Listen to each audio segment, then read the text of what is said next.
విజయబాబు గారు చెప్పండి, ఈ సెంట్రల్ యూనివర్సిటీ భూముల రగడ మీద మీ కామెంట్ ఏమిటి?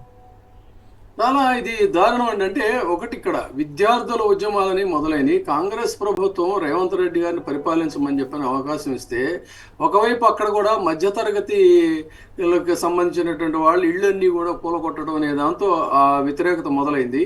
ప్రతిపక్షానికి ఒక ఆయుధం ఇచ్చింది. ఇప్పుడు చాలా పెద్ద ఆయుధాన్ని ఇచ్చారు. ఎందుకంటే తెలంగాణ ఉద్యమం అనేటువంటిదే విద్యార్థి ఉద్యమం నుంచి స్టార్ట్ అయింది. సో ఇప్పుడు ఈ ప్రభుత్వానికి కూడా ఇబ్బందులు అనేటువంటి విద్యార్థుల ఉద్యమాలతో మొదలైన అవి పక్కన పెట్టినట్టయితే ఇందా మీరు వ్యాలిడ్ పాయింట్ చెప్పారు.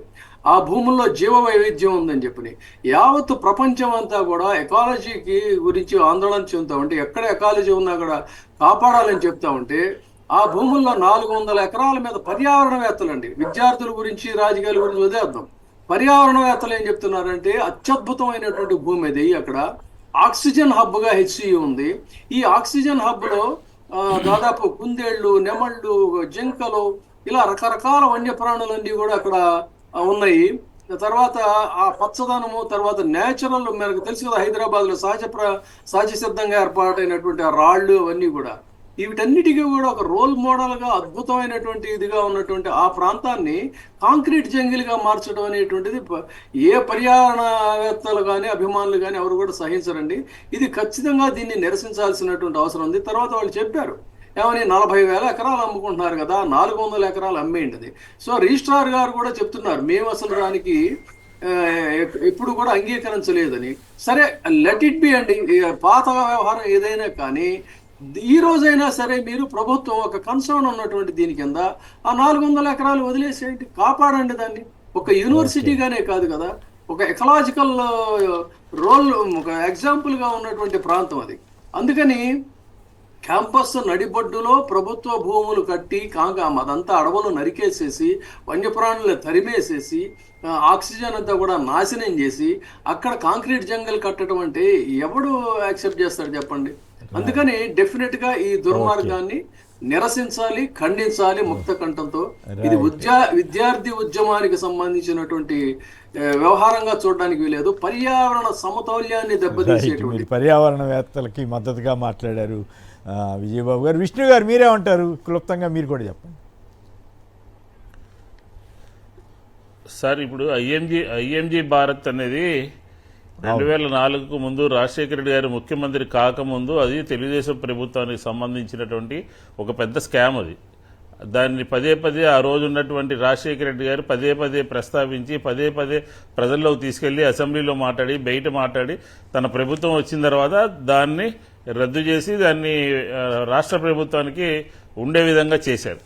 అంటే ఆ రోజు చంద్రబాబు నాయుడు గారు ముఖ్యమంత్రిగా ఉన్నప్పుడు తీసుకున్నటువంటి నిర్ణయం, ఆ నిర్ణయాన్ని రాజశేఖర రెడ్డి గారు వచ్చిన తర్వాత పునఃసమీక్ష చేసి దాన్ని మార్చి ఇప్పుడు 1000 కోట్లు ఖరీదు చేసేటటువంటి భూమిని ప్రభుత్వాలకి ఉండే విధంగా చేసినటువంటి దూరదృష్టి కలిగినటువంటి నేత వైఎస్ రాజశేఖర రెడ్డి గారు అని చెప్పి ఈ సందర్భంగా మనం మాట్లాడుకోవాల్సి వస్తుంది సార్. ఖచ్చితంగా ఏంటంటే ఇప్పుడు అది ఆపద్ధ ముఖ్యమంత్రిగా ఉన్నప్పుడు లేకపోతే కొద్ది రోజుల ముందో ఇలాంటివన్నీ చేశారు అని చెప్పి అప్పుడు పదే విమర్శ వచ్చేది. ఇప్పుడు ఆ రాష్ట్రంలో అది జరిగితే ఈ రాష్ట్రంలో విశాఖపట్నంలో లూలు గ్రూపుకు సంబంధించినటువంటి ల్యాండ్ గతంలో ఒకసారి ఇస్తే జగన్మోహన్ రెడ్డి గారు మళ్ళీ రద్దు చేస్తే మళ్ళీ దాన్ని ఈరోజు సకల సౌకర్యాలతో అన్ని ఎగ్జంప్షన్స్తో దాన్ని తీసుకుని మళ్ళీ ఇచ్చారని అంటే ఇప్పుడు ఆలోచన చేయలేదు. అప్పుడేం జరిగింది, ఇప్పుడేం జరుగుతుంది, జగన్మోహన్ రెడ్డి గారు ఎందుకు క్యాన్సిల్ చేశారు, అన్ని 100 కోట్లకు సంబంధించినటువంటి విశాఖపట్నం నడిబొడ్డునున్నటువంటి భూమిని ఒక ప్రైవేట్ కంపెనీకి దారాదత్తం ఏ విధంగా చేశారు, చేసేదాన్ని ఏ రకంగా రక్షించారు ప్రభుత్వానికి, అది కూడా ఒక మాల్కి ఇవ్వటం, మిగతా చోట్ల ఎక్కడైనా మిగతా మాల్స్ కూడా ఇవ్వాల్సి వస్తుంది.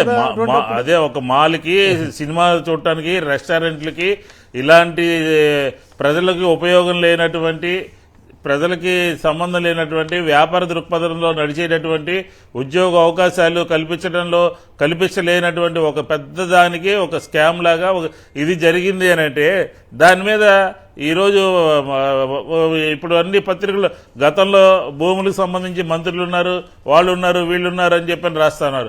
దీన్ని ఏమని అంటారు అని చెప్పని ఆంధ్రప్రదేశ్ ప్రజలు ప్రభుత్వాన్ని ప్రశ్నించాల్సినటువంటి అవసరం ఉన్నది.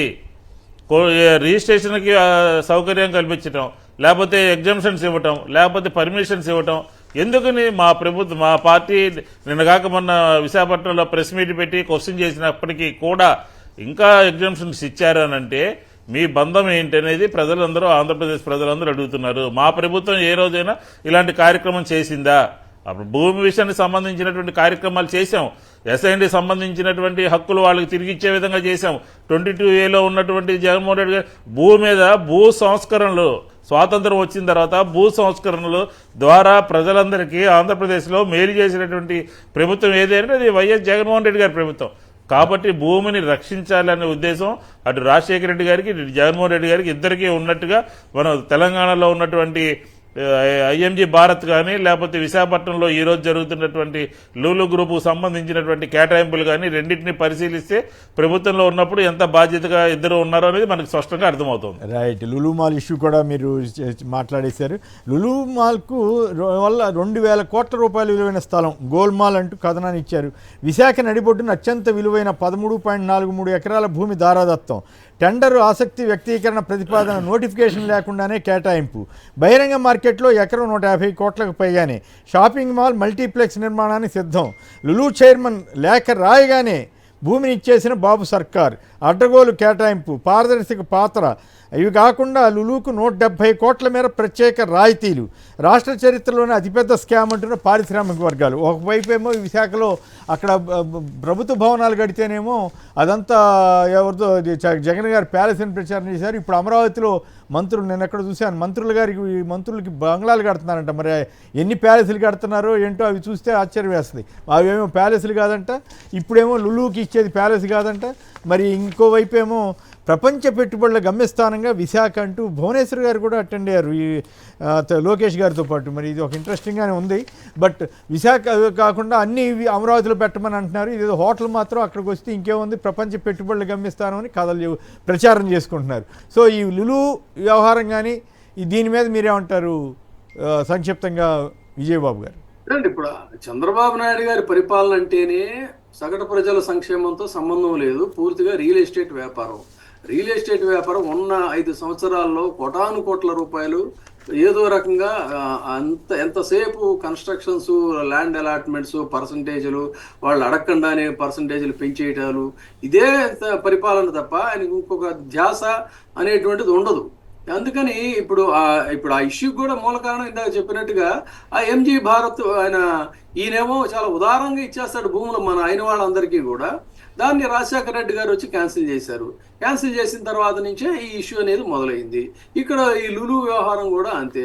నిజానికి గతంలోనే నాకు తెలిసి వీళ్ళు అప్రోచ్ అయ్యారండి. అప్రోచ్ అయినా కూడా వాళ్ళకి జగన్మోహన్ రెడ్డి గారు ఎలాంటి అవకాశం కూడా ఇవ్వలేదనేది కూడా నా దగ్గర ఉన్న సమాచారం. సో ఇప్పుడు ఇలాంటి వాళ్ళ ఈ రాబందులందరూ కూడా రెక్కలు కట్టుకొని వారిపోతున్నారు. వాళ్ళకి చక్కగా రెడ్ కార్పెట్ వేసి మరి రండి పంచుకుందామని చెప్పని చెప్తున్నారు. అంటే మొత్తం అసలు ఉన్న కాస్త ఆంధ్రప్రదేశ్ భూమే చాలా తక్కువ అండి. అలాంటి భూమిని ఇప్పుడు ఇంకా ఎన్ని ఎకరాలు పనిచేస్తారో తెలియదు. అమరావతిలోనేమో ఆల్రెడీ శాంక్షన్ చేసిన భూములు పేదల దగ్గర నుంచి గుంజుకొని ఇక్కడ సమతౌల్యం దెబ్బతింటుందని వాళ్ళని వెళ్ళగొడుతున్నారు. ఇక్కడేమో వీళ్ళని పిలిచి మరీ భూములు ఇస్తున్నారు. బీచ్ రోడ్లో, అది కూడా బీచ్ రోడ్లో. అంటే ఇది పరిపాలన అంటేనే రియల్ ఎస్టేట్ వ్యాపారం అండి. చంద్రబాబు నాయుడు గారి పాలన అంటేనే రియల్ ఎస్టేట్ వ్యాపారం. అది ఇప్పుడు జరుగుతున్న తంతు.